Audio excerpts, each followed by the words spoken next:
Hi, guys. Welcome back to another episode of AKP Sports Talk. It is Tuesday, November 8th, and we are here after a great Monday night football game. Right, Ari? No, that was one of the worst I've ever seen, Ari. But we're going to get into our full recap of that. But first, just wanted to get a little recap of you. How you doing, obviously, on this Tuesday morning? Yeah, I'm doing good. Like you said, obviously the Monday Night Football game left a lot to be desired. We were that close to having no touchdown score the entire game, which would have been quite funny if that paid out for. I don't even know if anybody took that, but if anybody took that, but yeah, definitely, um, yeah, not the most exciting game, not the greatest game for bets unless you went all unders. But yeah, looking forward to another good day of betting on this Tuesday. Yeah, I mean, let's get right into it, obviously. One of the ugliest games, if not the ugliest game of Monday night that I've ever seen. Right now, uh, first off, I mean, the under was so free. I mean, I didn't. I remember I was making dinner. I kept checking, like, did they score a touchdown yet? Did anyone score a touchdown yet? It finally took me until I had dinner, which was until the fourth quarter, for someone to get in the end zone, and that was the only end zone touchdown of the day. And somehow the Bears still won. So that had to be. And I thought Thursday, and I thought the Sunday night game was bad. Good lord, this game was even horrible. I mean, and we talk about, right, the lowest under of all time cashing for college football just a few days ago. This under beat that under.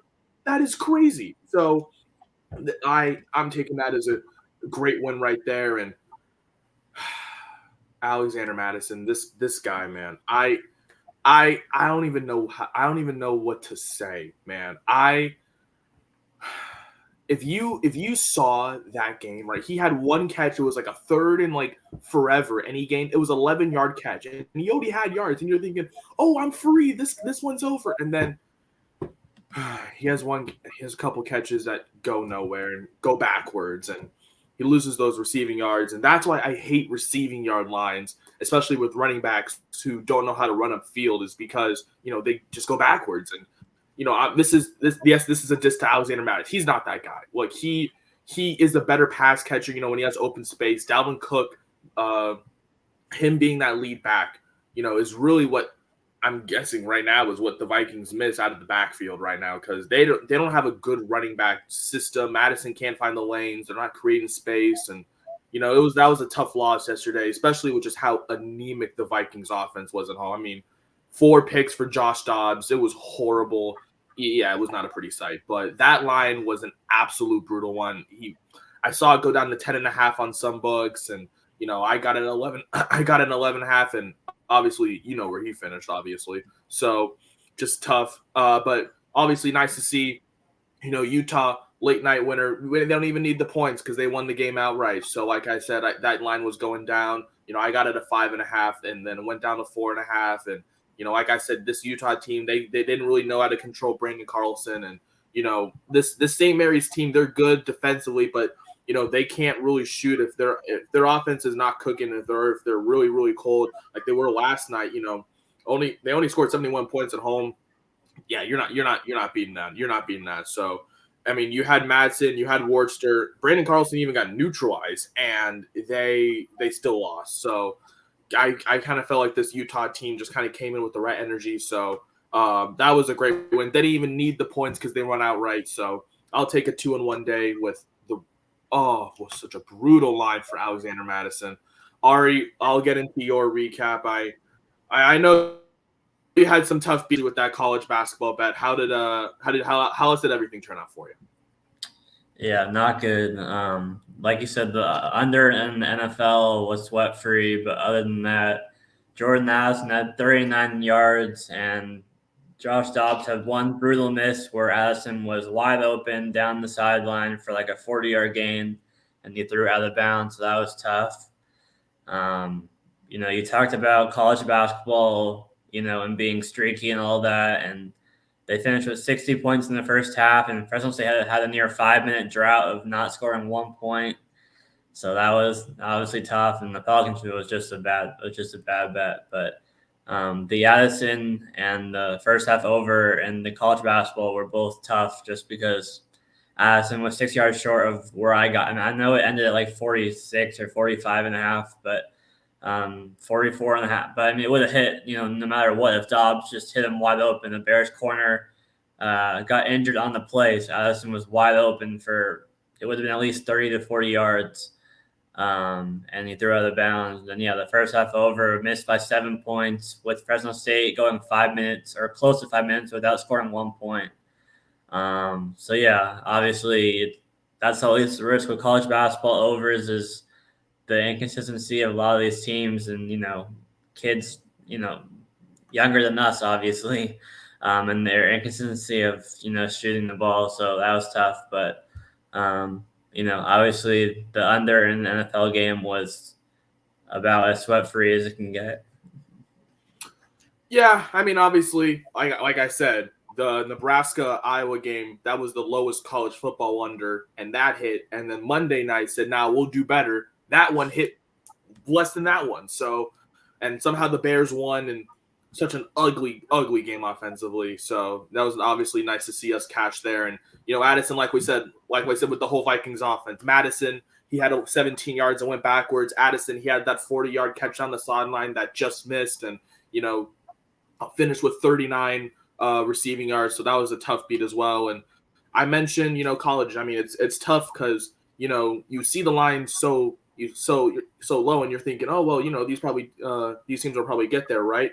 It's just tough, when that line is set for a reason. I think Vegas knows that, it's probably going to be a tough day with all these streaky teams. So, and I'll get into some college basketball picks in a little bit here. But, that was a tough beat. As you mentioned, finished at 60, just a few points away. You mentioned Fresno State not hitting a basket, and, at 6 points. So that's 2 possessions, essentially 3 if you really want to get technical with it. So, that was a tough one. And then the Pelicans, look, the Jazz just showed up yesterday. They played a tough first half. They cruised in the first quarter, and even with the Pelicans having a little bit of a late comeback in that second quarter, the Jazz still ended with the lead, so that was a tough one for you. So at least the lowest under, I gotta say, I think this has been the lowest under of the NFL season this year, and that was a sweat-free one. So we will gladly take that one right there. Before we get into today's, I just want to talk about real quickly. Posted on our Twitter right now, we have our Champions League parlay. It is plus 678 people. We are coming back, obviously. Champions League coming back, Premier League. We're going to be coming back with that after the international break just happened. So peep that on our Twitter. We'll be posting those every morning. First match starts in 5 minutes here. So, obviously get those slips in. So peep our Twitter right there. AKP Sports Talk got full Champions League parlay. All 4 legs are posted on Twitter. But now we're going to get into today's best bets. And here are mine. Strictly, of course, college basketball. You know how I like it. And we're going to go first to Ole Miss. And we're going to take them trade on the money line at minus 135 here. And look, this is a tough spot for NC State on the road. And, I got to back Chris Beard at home because, it's Ole Miss. Obviously, they're having a great start, 5-0 on the year. They're not the greatest offensive team, but they thrive on defense. And that's what Chris Beard has done, in his time at Texas Tech before he went to Texas. And obviously, that whole scandal unfortunately happened, lost his job, and now found it back at Ole Miss. And now that Ole Miss program 5-0 on the year, one of the better defensive teams. They're they're 27th in blocks per game. They really get you defensively, don't really get you inside. They make you force bad shots. And I feel like, against an NC State team, that does thrive a little more on their offense. Obviously 43rd in the country in offense. But their field goal percentage is really, really bad. They're not even hitting 50%. So that shows, there's a really true there's a discrepancy in, their points per game versus actually how many shots they're making up. And against a really good defensive team, I just don't see them winning. So I like Ole Miss just straight up on the money line here at minus 135. So give me Ole Miss straight up. I like Chris Beard in this spot at home in this. I think it's like the ACC versus SEC battle, I guess, that's going on this week between the conferences. So that's why you have all these ACC, SEC games. And then I'm going to go to pretty much the game of the day, I'd say. borderline top 10 matchup, Miami and Kentucky, and I'm just taking the over here. I got it at 163.5 last night when I saw it. That line already increased to 165 this morning. I think this is going to be a very, very high scoring game. You have pretty much undoubtedly two top 10 offenses in the country. You have Miami, who has one of the best scoring offenses. They're first in three-pointer percentage, seventh in field goal percentage, ninth in points per game, fourth in free-throw percentage. They're 53rd in the country in assists with 16 per game. This team knows how to score, right? And even though, right, they don't play the greatest defense, they do know how to get in the lanes. Obviously, that's what they do. They average about 9 steals a game, which is 51st in the country. They average 5 blocks a game with Norchadomir down in there with his big body. So I like this Miami offense, especially even though they're on the road. Obviously, it's Rupp Arena. It's not going to be a friendly environment for them. I still think that this offense can still show up. They just feed it inside and they get the job done. They're having a great season. I will say they haven't played. I will say their hardest competition has been, K-State, and that has been, a really formidable opponent. So, this is probably going to be their first true road test. But I do like them just in this over spot. I didn't like the spread. I didn't like either side. I just want to take the total. And then going over to Kentucky. I mean, Kentucky, talk about another top 5 offense. Kentucky, 94 points a game. That's third in the country. They're I think top 15 or borderline top 15 in field goal. They're hitting about half of their shots per game. Their three-pointer percentage is fourth in the country. They struggle at the line a little bit, and that's just because they're so young. But that's the thing with this Kentucky team. They're all individually so talented, and that's what John Calipari has built every year with this Kentucky program. Everyone is built with their individual talents and is trying to figure out a way to mesh them all together. When they did bring Antonio Reeves and all those guys back, it was really, really big. Dillingham as well, the guy from, I think, the OTE, he's been really, really big for this Kentucky team. And I just like the points here. I think this is going to be one of the best games of the night. You're just going to see a lot of points. It's probably going to finish 90-something to 90-something. Just take the over. This is going to be you're going to see you're going to see 2 guys scoring like 30 points here because Kentucky's defense is not the greatest. Like I will say, like Miami, they do steal, but at the same time, they don't defend well. So I like just the over in this spot. And then I like Clemson to cover. I got this line at 9.5. That line has been going down to 9. I saw it as high as 10, so it's just going down. And look, Alabama, right? We talk about how this team, Alabama's a football team, but Nate Oates has built a program in Alabama. This basketball team, the best offense in basketball, right? They average the most points per game. They're second in field goal percentage in 54. They're third in three-pointer percentage. They're 12th at the line. These guys can ball. I'm telling you right now. Mark Sears, Grant Nelson, like when they got Grant Nelson, that was a huge, huge steal for them in the portal. Aaron Estrada, these guys can ball. But Clemson's got a very sneaky defense. And I just think 10 points is too many. I saw that line going at 10. I got it at 9.5.